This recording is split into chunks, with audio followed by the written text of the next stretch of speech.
அனைவருக்கும் வணக்கம். எல்லாருக்கும் கேட்குதா? கடைசியில் இருக்கவங்க வரைக்கும். இது வந்து ஒரு ஒரு இரு தரப்பாக பண்ணிக்கலாமா அப்படின்னு நினைக்கிறேன். நான் உட்காந்துருக்க ஆடியன்ஸ் ஃபுல்லாக ஒன்றுமே பேசாமல் கவனிக்கிறதுங்கிறது வந்து ரொம்ப ஒரு ஒரு பிரச்சனையான விஷயமா இருக்கும். ஸோ நம்ம இரு தரப்பாக பண்ணிக்கலாமா அப்படிங்கிறதுக்காக தான் இந்த முதல் கேள்வி. எல்லாருக்கும் கேட்குது இல்லையா? இங்கே இருக்கவங்களுக்கு கேட்குது, அந்த சைடு இருக்கவங்களுக்கும் கேட்குதுன்னு நினைக்கிறேன். சரி, இப்போ முதல்ல சிற்றில் அமைப்புக்கு முதல்ல இருந்தே லாவண்யாவோட பேர் வந்துகிட்டே இருக்குது. அதை நான் இந்த மேடையில் வச்சு மறுபடியும் மறுக்க விரும்புகிறேன். சிற்றில்ங்கிறது ஒரு நண்பர்களாக இணைந்து செய்யப்படும் ஒரு ஒரு அமைப்பு. இது லாவண்யா மட்டும் இல்லை, இங்கே இருக்கிற குலசேகரன், இந்த நிகழ்வை பொறுத்த வரைக்கும் குலசேகரன் தான் ஒருங்கிணைப்பாளர். நான் அதை சார்கிட்ட தெளிவாக சொல்லியிருந்தேன். காலையில் அவர் என்னை மாட்டி விட்டார். அதே போல் சுனில், சுரேஷ் பிரதீப் இவங்கெல்லாம் இல்லாமல், இந்த நண்பர்கள் எல்லாம், சிவபிரசாத் இவங்கெல்லாம் இல்லாமல் இந்த அமைப்பை தொடர்ந்து நடத்த முடியாது. அதை வந்து நான் இந்த இடத்துல பதிவு பண்ணிவிட்டு, இவங்க எல்லாம் ஒளிந்திருந்து செயல்படும் ஒரு சுரேஷ் பிரதீப் அழகாக சொல்லுவார் எப்பயுமே, நாங்கள் எல்லாம் ஒளிஞ்சிருக்க விரும்புகிறோன்னு. ஸோ இவங்களுக்கான ஒரு கேடயமாக தான் என்னுடைய முகத்தை நான் வைக்கிறேன். ஏதாவது கல்லடி இருந்தால் என் மேலே போட்டுருங்கன்னு சொல்கிறேன். கல்லடி இது வரைக்கும் வாங்கலை, சிறப்பாக தான் பண்ணிகிட்ருக்கோம் இது வரைக்கும் எல்லாமே நிகழ்வுகளை. ஸோ அதை சொல்லிக்கிட்டு நான் இந்த உரையை தொடங்குகிறேன். ஜெயபாஸ்கரன் சாரோட கவிதைகள் எனக்கு 2019 தான் அறிமுகமாச்சு. கவிஞர்னு சொல்லிக்கிட்டு திரியிற எனக்கு இது ஒரு பெரிய அவமானம் தான். ஏன்னா அவர் வந்து காலையிலேருந்து எல்லாரும் சொல்லிகிட்டு இருக்க மாதிரி அவருடைய முதல் கவிதை வெளியாகி சவுண்ட் கேட்கலையா? சரியாக தான் இருக்கான்.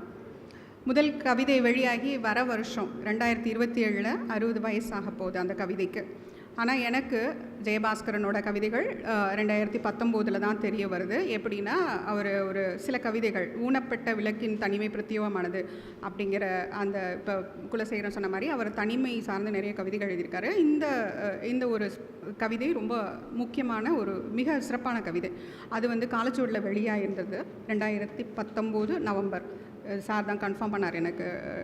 ஜெயபாஸ்கரன் சார்கிட்ட தான் கேட்டு தெரிஞ்சுக்கிட்டேன் அது எந்த ஆண்டு வெளியானதுன்னு. ஏன்னா 2018-19 குழப்பம் இருந்தது. அப்போது அந்த கவிதையோடு இன்னும் சில கவிதைகள் இருந்தன. அந்த கவிதைகளை எனக்கு வாசிக்கும்போது எனக்கு ஒரு வணிக தெருக்குள்ளே, ஒரு வெங்கல பாத்திர கடை இருக்கிற தெருக்குள்ளே உலாவது போல் ஒரு உணர்வு கிடச்சிது. அப்போ வந்து சிற்றில் வந்து ரொம்ப தீவிரமாக இயங்கிட்டு இருந்தது. நிறைய நண்பர்கள் இருந்தோம். அந்த குழுவில் நான் வந்து கவிஞர், இந்த சம்மந்தப்பட்ட கவிஞர் வெங்கட பாத்திர கடைக்குள்ளே உட்காந்து எழுதியிருப்பார் போல இருக்குது அப்படின்னு சொல்லி, என்னமோ நான் பெருசாக எனக்கு ஒரு நகைச்சுவை உணர்வு நிறைய இருக்க மாதிரியும் அந்த மாதிரி நினச்சி கிண்டலாக ஒரு போட்டிருந்தேன். உடனே ஸ்வாதி முகில் வந்து அவர் நிஜமாகவே வெங்கட பாத்திர கடைக்குள்ளே உட்காந்து தான் இந்த கவிதைகள் எழுதுகிறாரு அப்படின்னு சொன்னாங்க. அப்படி சொன்ன உடனே எனக்கு அது ஒரு பயங்கர ஆச்சரியமாக இருந்தது. ஒரு சூழலையும் சேர்த்து வாசகர்கள் உணர்ந்துக்கிற மாதிரி எழுதுறது ஒரு பெரிய விஷயம், அபூர்வமானது அப்படின்னு நினச்சி அதன் பின்னாடி தான் நான் இவரோட கவிதைகளை தேடி தொடர்ந்து வாசிக்க ஆரம்பித்தேன். இது வரைக்கும் 7 தொகுப்புகள் சாரோடது வந்திருக்கு. 60 ஆண்டு கவிதையில் இயங்குறதே ஒரு பெரிய சாதனை. அதையே நம்ம வந்து முக்கியமாக கொண்டாடணும். இங்கே அமர்ந்திருக்கிற மாணவர்கள் இந்த கவிதைகளை வாசிக்கணும். ஏன்னா இது மதுரை மண் சார்ந்த கவிதை. மதுரை மண்ணில் எழுதின ஒரு கவிஞரை மதுரைக்கு வந்திருந்து இத்தனை நண்பர்கள் பேசும்போது நீங்கள் எல்லாம் அதை சார்ந்து கொஞ்சம் வாசிக்க தொடங்கணும். இந்த கவிதைகள் எல்லாமே மிகவும் சிறப்பான உங்களுடைய மண் கதையை பேசும் கவிதைகள். அதுதான் நான் இந்த இடத்துல முக்கியமாக வைக்க விரும்புகிறேன். இவர் வந்து இந்த 60 ஆண்டு காலத்தில் ஜெயபாஸ்கரன் அப்படிங்கிற ஒரு கவிஞருக்கு ஒரு தனி பாணியை உருவாக்கி எழுதியிருக்காரு. அது என்ன தனி பாணி அப்படின்னு சொன்னால், இவர் நிறைய வாசிக்கிறாரு. வாசித்து அதில் பாதிக்கிற எல்லா விஷயங்களையும், எல்லாத்தையுமே, அவர் பாதிக்கிற வரிகள், அவரை பாதிக்கிற கதைகள் எல்லாத்தையுமே அவர் கவிதைக்குள்ளே தன்னுடைய கருத்தோடு இணைத்து அதுக்கு ஒரு புது பொருளை, புது உயிரை, புது வடிவை கொடுத்து எழுதுகிறாரு. அதனால தான் இது ஒரு தனி பாணி அப்படின்னு சொல்கிறேன். அந்த தனி பாணிக்குள்ளே காட்சியும் இருக்கும், புறவயமான காட்சி. அதான் விஷ்ணுகுமார்லாம் சொன்னார், புறவயமான காட்சியும் இருக்கும். ஓவியத்தோட ஒரே ஒரு பகுதியை மட்டும் வரைஞ்சிட்டு மீதியை நீங்கள் வரைஞ்சிக்கோங்க அப்படின்னு சொல்கிற மாதிரி கற்பனைக்கு இடைவெளி வச்சு எழுதுகிற விஷயங்கள் இருக்கும். புள்ளி மட்டும் வச்சுட்டு நீங்கள் சேர்த்துக்கோங்க, அது உங்கள் சாமர்த்தியம்னு சொல்கிற மாதிரி சவால் விடுற மாதிரியான கவிதைகள் இருக்கும்.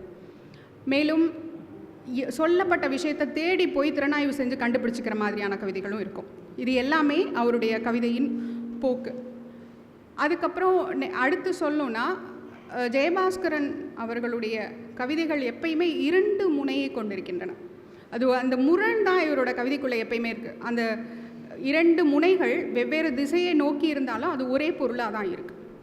அது எப்படி சாத்தியம் அப்படின்னு கேட்டால், இவரே கவிதைக்குள்ளே சொல்கிற ஒரு தொன்ம கதையை வச்சு நம்ம சொல்லிடலாம். திருப்பரங்குன்றத்தில் நக்கீரருக்கு ஞானம் போதிக்க பூதம் உதிர்த்த இலை நீரில் விழுந்த பகுதி மீனாகுது, நிலத்தில் விழுந்த பகுதி பறவையாகுது. இது பெரிய புராணத்தில் எது சார்? திருவிளையாடற் புராணமா பெரிய புராணமா? திருமுருகாற்றுப்படை. நம்மளுக்கு தெரிஞ்ச ஞானம் அவ்வளோதான், அதனால் ரெஃபரன்ஸ் எடுத்துக்கலாம் அந்த சைடு, அது ரொம்ப வசதி தான்.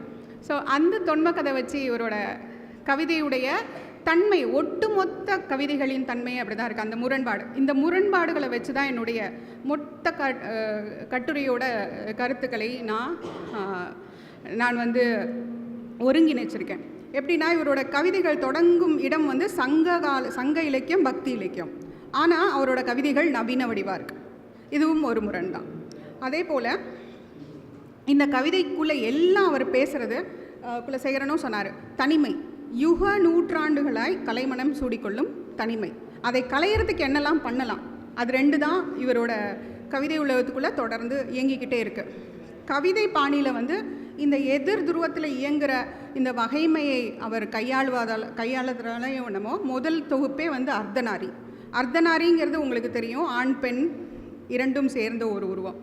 வாழ்க்கையோட பகுதியாக இருக்கிறது ஆண் பெண், இதுதான். இதுக்கு மேலே பெரிய வேறு எதுவும் இல்லை. ஸோ அந்த பாடுகள் எல்லாம் பேசுகிறது, அதோட தொன்ம கதை அதெல்லாம் இணைத்து இருக்கிறது அந்த தொகுப்பு. அதற்கு அடுத்த தொகுப்பு அவன், அதுக்கு எதிர்முனையாக 3வது தொகுப்பு அவள்.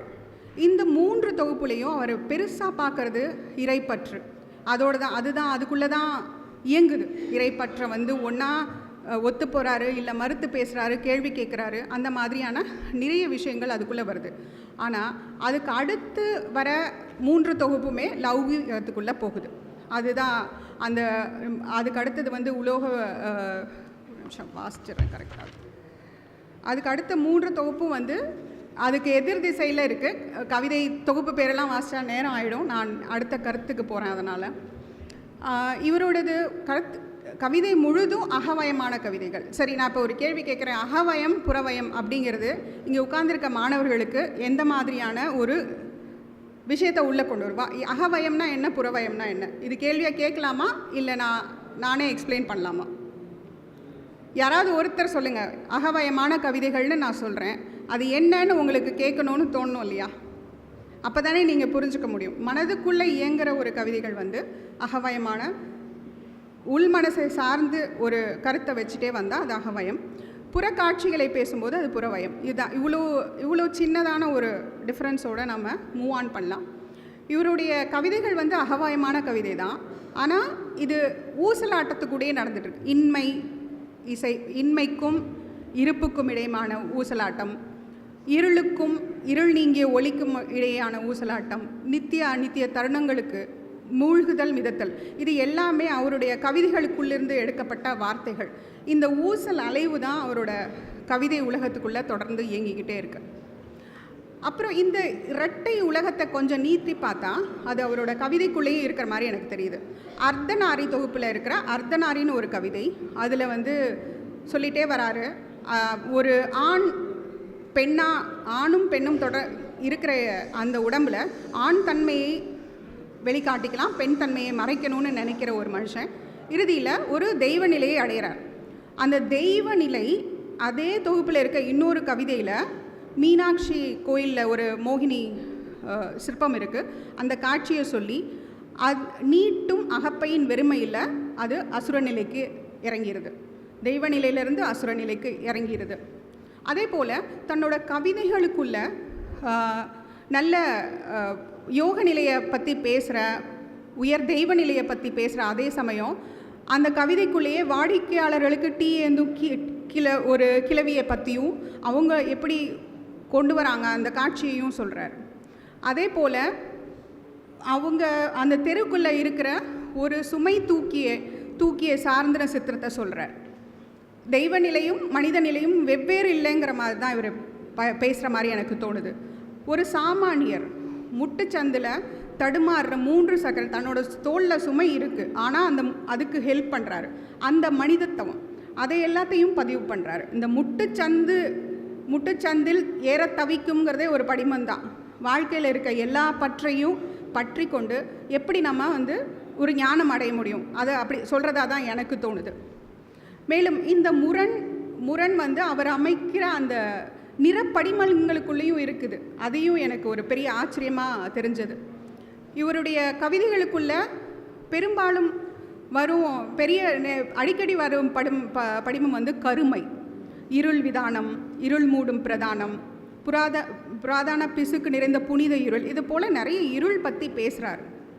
இந்த இருள் தனிமை, மருட்சி, கழிவிழக்கம் இதெல்லாம் பேசுகிற அதே தருணத்தில் அதற்கு எதிர்நிலையில் இருக்கிற மஞ்சளையும் இவர் ரொம்ப பேசுகிறார். இவரோட கவிதைக்குள்ளே எடுத்து பார்த்தா அத்தனை விதமான மஞ்சள் ஷேடுகள் இருக்குது. மஞ்சள் நிறப்பிரிகைக்குள்ளே இத்தனை இருக்கா? எலுமிச்சை மஞ்சள், உலோக மஞ்சள், மாங்கனி மஞ்சள், வெள்ளரிப்பழ மஞ்சள், என்னென்னவோ மஞ்சள் ஷேடுகளை அதை சொல்கிறாரு. அது அந்த மாதிரி சொல்கிறதுல தீப சிவப்பு மஞ்சள்னு கூட சொல்கிறார். தீபத்தை இந்த மாதிரி நம்மளால், தீபம்ங்கிறது ஒரு மஞ்சளான ஒரு விஷயமாக தான் நம்ம, ஆனால் அவர் தீப சிவப்பு மஞ்சள்னு சொல்கிறார். ஸோ இதெல்லாம் பார்க்கும்போது அவரோட வார்த்தையாகவே ஒன்று சொல்லிடலாம். மஞ்சளித்து வரும் கடைத்தெருவில் வாழும் சிறுவெளி உலோக வியாபாரியிடமிருந்து மஞ்சளை பிரிக்காதீர்கள். இது அவர் சொல்கிறாரு. எனக்கும் அதுதான் தோணுச்சு இந்த கவிதை தொகுப்பை முழுசாக படிக்கும்போது. அப்புறம் இந்த மஞ்சளை எப்படி பிரிக்க முடியாதோ அதே போல் மதுரையையும் ஜெயபாஸ்கரன் சார்கிட்டேருந்து பிரிக்க முடியாது. மதுரையில் நடக்கிற எல்லா திருவிழா, சந்து, பொந்து, சின்னம், அடையாளம் எல்லாத்தையும் தன்னோட கவிதைக்குள்ளே சொல்லிடுறாரு. அதே போல் சங்கம் தொடங்கி நவீன காலம் வரைக்கும் இருக்கிற எல்லா இலக்கியத்துலேயும் எங்கெல்லாம் மதுரை வருதோ அது எல்லாமே ஒரு கவிதைக்குள்ளே இருக்குது. ஒரு விக்கிபீடியா ரெஃபரன்ஸ் மாதிரி இதை நீங்கள் பார்த்துக்கலாம். மதுரையை பற்றி எல்லாமே இருக்குது. அதனால தான் எனக்கு தோணுது, நான் காலையில் கூட சார்கிட்ட சொன்னேன், பாலை பாடிய பெருங்கடுங்கோ அப்படின்னு சொல்கிறது போல் மதுரை பாடிய நான் ஜெயபாஸ்கரன்னு கண்டிப்பாக சொல்லலாம். இந்த மேடையில் வச்சு நான் அந்த பட்டத்தை அவருக்கு கொடுக்குறேன். மேலும் அதுக்கு அடுத்து பார்த்தா பக்தி, நவீன இலக்கியங்கள், அதோட வாக்கியங்கள், இலக்கியவாதிகள், இது மாதிரி இருக்கிற எல்லா அந்த விஷயங்களை இதையும் பெருவிஷ்ணு கரெக்டாக சொல்லிகிட்டு இருந்தேன். உங்களுக்கு ஒரு முன்னோடியான கவிதை அது. ஏற்கனவே உபயோகப்படுத்த ஒரு வார்த்தைக்கு தன்னுடைய ஷேடை கொடுக்குற அந்த பாணி இவர்கிட்ட இருந்து தான் தொடங்குது அப்படின்னு சொல்லலாம். அந்த கவிதைகளில் இன்னும் ஒரு சிறப்பம்சம் என்னென்னா, இந்த தொன்மம், நம்மளோட பக்தி இலக்கியம், இதுக்கு சம்பந்தமே இல்லாத அயல் நாட்டவர்களுடைய படைப்பையும் இதையும் சேர்த்து கொடுத்துருக்கும் போது அந்த கவிதையை வாசிக்கும் போது ஒரு சமயமும் வெவ்வேறு திறப்புக்குள்ளே நம்மளை கொண்டு போகுது. இதே இப்போது இந்த இலக்கியம், மதுரை மண், இது மேலெல்லாம் இருக்கிற அதே அளவுக்கான வாஞ்சை அவருக்கு உலோகத்தின் மீதும் இருக்குது. அந்த உலோக காதல் அவருடைய தொழில்னால் வந்திருக்கலாம். இந்த அந்யோன்யமான இந்த வாஞ்சை பித்தளை பாத்திரத்தில் இருக்கிறது அவருக்கு இன்னும் வேறு சில கவிதைகளை எழுதுவதற்கு வசதியாக இருக்குது.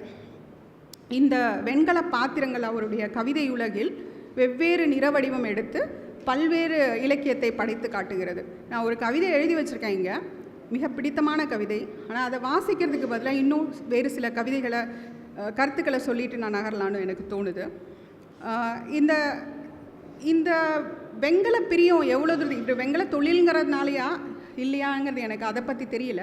இது காரணமாகவே வேறு இலக்கியவாதிகள் எழுதிய தீஜாவோட கோதாவரி குண்டு, அது போல் அதே தீஜா எழுதின சுவாமிநாதர் அப்படிங்கிற ஒரு கதாபாத்திரம் பாயசம் கதையில் அந்த பாயசத்தை பித்தளை ஜோட்டிலேருந்து தான் கவுத்து விடுவார்.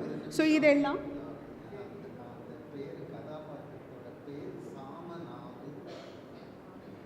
ஓகே, சாமநாது, ஓகே சார், மாற்றிடுறேன், நான் கட்டுரையிலேயே மாற்றிடுறேன்.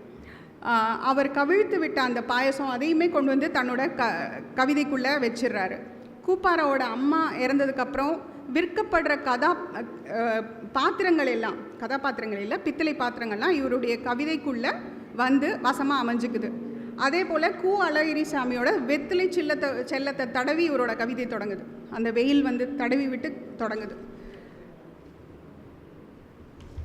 இவருடைய உலோக தொழில் வந்து எவ்வளோ அதீதமானதுன்னா, வடிவத்தை கண்ட மாத்திரத்திலேயே அது என்ன மாதிரியான என்ன பாத்திரம், எங்கேருந்து உருவாக்கப்பட்டது, எதுக்காக. இப்போது கன்றாயத்தன் கூட கேட்டார், அந்த காலஸ்திரீனா என்னன்னு. காலஸ்திரீங்கிறது ஒரு விதமான பாத்திர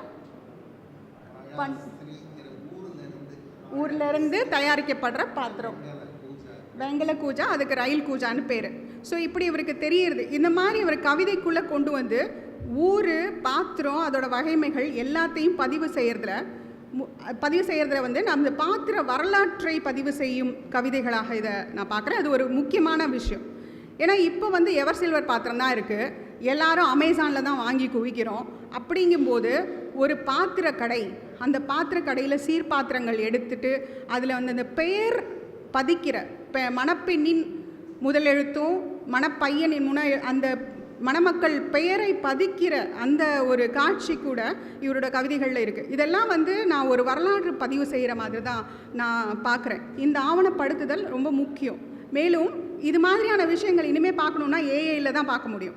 ஏஐயில் படிக்கிறதுக்கு பார்க்குறதுக்கு தேவைப்படுற ப்ராம்ப்ட் எல்லாமே இவரோட கவிதைக்குள்ளேருந்து எடுத்துட முடியும். அந்த மாதிரி அது ஒரு விஷயமாக நான் பதிவு பண்ண நினைக்கிறேன். அப்புறம் இவர் பாத்திரம் வந்து என்னென்ன மாதிரி வாழ்க்கையோட பிணைஞ்சிருக்கு அப்படிங்கிறதையும் சேர்த்தே சொல்கிறார். அதெல்லாம் ஒரு கதையாக தான் அப்படியே விரிஞ்சிட்ருக்கு. அதன் பிறகு மிக முக்கியமாக நான் இப்போ இந்த காலையிலேருந்து பார்த்தபோது சொல்லப்படாத ஒரு சில விஷயங்களை நான் இதுக்குள்ளே சொல்லிட்டு முடிக்கணும்னு நினைக்கிறேன்.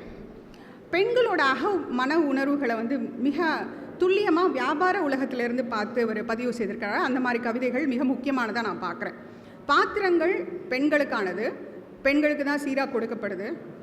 ஆகவே இவருடைய கவிதைகளில் பெண் கதாபாத்திரங்கள் அதிகமாக இருக்குதுன்னு எனக்கு தோணுது. நிறைய இருக்குது. அது கூடவே இந்த வியாபார உலகத்துக்குள்ளே வந்துட்டு போகிற அந்த பெண்கள் பற்றின பதிவுகள். லாங்காக குத்துவிளக்கு வேணும் அப்படின்னு ஒரு பொண்ணு கேட்குறா இவர்கிட்ட வந்து. அந்த லாங்காக குத்துவிளக்கு வேணும்னு கேட்குறதுக்கு பின்னாடி இருக்கிற உளவியல் என்னன்னு யோசித்து பார்த்தா அது பல கதைகளை நம்மளுக்கு சொல்லக்கூடும். அது மாதிரியான விஷயங்கள் இதுக்குள்ளே இருக்குது. அதே போல் தங்கையின் சீர்பாத்திரங்கள் அதோட அதிகரித்து கொண்டே போகும்போது தமைக்கைக்கு கண்ணில் கண்ணீர் வருது. இது என்ன விதமான தங்கச்சிக்கு தானே செய்கிறாங்க, என்ன விதமான உளவியல். அப்புறம் வியாபாரம்னு வந்துட்டாலே போதும், பெண்கள் வந்து அடித்து பேசி விலை குறைச்சி வாங்கணும், இல்லை விலை கூட்டி விற்கணும் அவங்களோட பழைய பாத்திரமாக இருந்தால். இந்த உளவியல்லாம் இருக்கிற பெண்களோட வாழ்க்கை எப்படி இருக்குது அதையும் தன்னோட கவிதைக்குள்ளே சொல்கிறார். அதான் நான் முதல்ல சொன்ன அந்த கவிதைக்குள்ளே இதுவும் வருது. அதுக்கப்புறம் மிக முக்கியமாக நான் இதுக்குள்ளே பார்க்குறது வந்து இவரோட பெரும்பாலான கவிதைகளில் இயங்குவது வந்து ஒரு வயோதிக காமம். இந்த வயோதிக காமம் வந்து அவர் நிறைய விஷயமாக சொல்கிறார். நீரற்ற வைகை, நீரோ மீனோ அற்ற பொற்றாமரை குளம், நீர் மறுத்த மறை, இது எல்லாமே வந்து சொல்ல விரும்புவது வந்து வயது இல்லை வேறு காரணம், தயக்கம் காரணமாக சொல்ல தயங்குற காமம். அதை தான் நான் பார்க்குறேன். இந்த 3ஆம் மூலை படிமம் கூட எப்படின்னா மறைத்து கொள்ள விரும்பும் ஆனால் மறைக்கவியலாத ஒரு காமமாக நான் பார்க்குறேன். அதன் பிறகு இன்னும் எனக்கு வந்து குறுந்தொகை, சங்க இலக்கியம்லாம் ரொம்ப பிடிக்கும். அந்த வரிகளையே அப்படியே உள்ளடக்கிய கவிதைகள் நிறைய இருக்குது. நெடுவி நிலவு, புலிப்போத்து, இந்த மாதிரி நல்லன் ஞாமம், இதெல்லாம் பார்க்கும்போது சங்க காலத்துக்குள்ளேயே போகிறோம். அதே சமயத்தில் அதிகம் உபயோகப்படுத்தாத நூபுரம், அகங்கை, அசங்கிய, கச்சாத்து, இந்த மாதிரியான வார்த்தைகளை அவர் தன்னுடைய இதில் பயன்படுத்துகிறார். இந்த ரெண்டும் முரண் மாதிரி தான். எனக்கு இவரோட கவிதைகளில் இருந்து ஒரே ஒரு விமர்சனம் மட்டும்தான் இருக்குது. விமர்சனம்ங்கிறத விட கூட என்னோட புரிதலாக சொல்லலாம். கவிதைக்குள்ளே இவர் கொண்டு வந்து சேர்க்கிற நிறைய விஷயங்கள் ஒரு சீரிய மாணவரை உருவாக்கலாம், திறனாய்வு மாணவரை. ஆனால் ஒரு எளிய சாமானிய வாசகர்கிட்டிருந்து இதை அந்த கவிதைகளை விலக்கி வைக்கிற ஒரு கவிதை உத்தியோன்னு எனக்கு ஒரு ஐயம் இருக்குது. அது மட்டும்தான் நான் இதுக்குள்ளே பார்க்குற ஒரு குறைபாடாக எனக்கு தோணுது. அதை தாண்டி எனக்கு எந்தவித குறைபாடுமே இந்த முழு தொகுப்பில் 7 தொகுப்பையும் சேர்த்து வாசித்ததில் எனக்கு தெரியல. முன்பே சொன்னது போல் அந்த தெய்வ நிலைக்கோ அசுர நிலைக்கோ இருக்கிற அதே கவிதைக்குள்ளே கழிவிறக்கம், மேலும் அந்த அவநம்பிக்கை, இதை சார்ந்து பேசும் கவிதைகள், வாழ்க்கையின் அபத்தத்தை பேசும் கவிதைகள், இது எல்லாமே இருக்குது. மேலும் இவர் சில பகலில் நேராக பார்க்குற இவருடைய கவிதைகள் இரவில் தலைகீழாக தொங்குற பூட்டு வழியாக தலைகீழாக பார்க்குது. இந்த மாதிரியான முரண்பாடுகள் எல்லாமே எப்படி இருக்குன்னா, ஒரு துளிக்குள்ள பிரவாகமாக உள்ள அடக்கி வாசகர்களை திக்குமுக்காட வைக்கிற மாதிரியான கவிதைகள். இவ்வளவு கவிதைகள் எழுதி இத்தனை வருஷம் 60 வருஷம் தொடர்ந்து இயங்கிக்கிட்டு இருக்கிற அவருக்கு எனது வணக்கங்கள், வாழ்த்துக்கள். அத்தோடு என்னுடைய முறையை மறுத்துக்கொள்கிறேன். நன்றி, வணக்கம்.